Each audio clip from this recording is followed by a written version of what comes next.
দর্শনার ঈশ্বরচন্দ্রপুর সীমান্তের কৃষক রমিজ আলী। পৈতৃক সূত্র ধরে ২০ বছর হলো এই জমিটি চাষ করে আসছেন তিনি। রমিজ আলীর পিছনে মাত্র কয়েক হাত দূরে কলাবাগানটি ভারতের।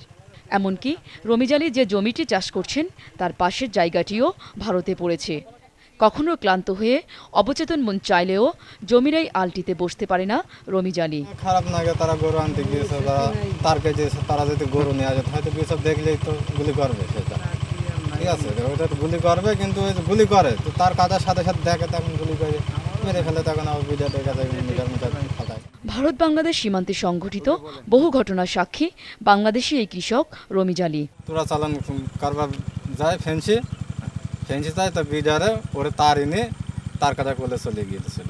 এগুলো ওই বিষয় মনে করে আমাদের অ্যাটাক করতে এসে এই বিষয় উল্টো গুলি ছেড়েছিল বিজারের কাছে। এবার এরা আবার বিষয়ের উল্টো গুলি করে। রাত ৮টার থেকে রাত ৩টে অবধি গুলি চলাচলি হয়। ভারতের দেয়া কাঁটাতারের বেড়া এভাবেই বিচ্ছিন্ন করেছে প্রতিবেশী দুটি দেশকে। কাঁটাতারের এপাশে বাংলাদেশের জয়পুর সীমান্ত আর ওপাশে ভারতের গেদে। কাঁটাতার অতিক্রম করে ভারতের এই কৃষক গোকুলচন্দ্রকে বাংলাদেশের সীমানা দিয়ে প্রতিদিন আসতে হয় চাষবাস করতে। আমি এখানে প্রায় ২০ বছর, ওরা হলো ব্যবসা করতে গিয়ে মরে, আর আমাদের ব্যবসা করতে আসেনি, আমরা চাষবাস করে খাই। প্রিয়জনের টানে প্রায় সীমানা বিভেদকারী কাঁটাতারের কাছে ছুটে আসে দুপাশের মানুষ। কখনো আবার খেলার ছলে অবুঝ শিশু পথ ভুলে চলে যায় ওপাশে।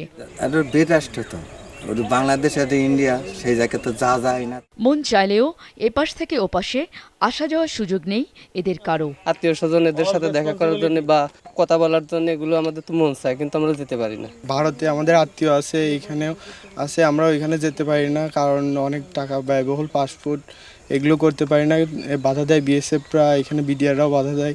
তো আমরা চাই এখানে এটা একটা হোক। বাংলাদেশের চুয়াডাঙ্গা জেলার দর্শনা সীমান্ত এবং ভারতের নদিয়া জেলার গেদে সীমান্তে অবস্থান করছি আমি। দুপাশের সীমান্তে বসবাসরত লোকজন বলছে এ ধরনের ব্যারিকেড দিয়ে সীমান্ত তৈরি করা হলেও দুপাশের সীমান্তের মানুষের মনে সীমান্ত তৈরি করা যায়নি। তাই অনিচ্ছাকৃত কোনো ছোট ছেলে মেয়ে এপার থেকে ওপারে বা ওপার থেকে এপারে সীমান্তে গেলে উভয় দেশের বিডিআর এবং বিএসএফ বিষয়টি মানবতার সাথে দেখবেন, এটাই তাদের প্রত্যাশা। স্বপ্না গুলশান, ২১শে টেলিভিশন, দর্শনা সীমান্ত, চুয়াডাঙ্গা।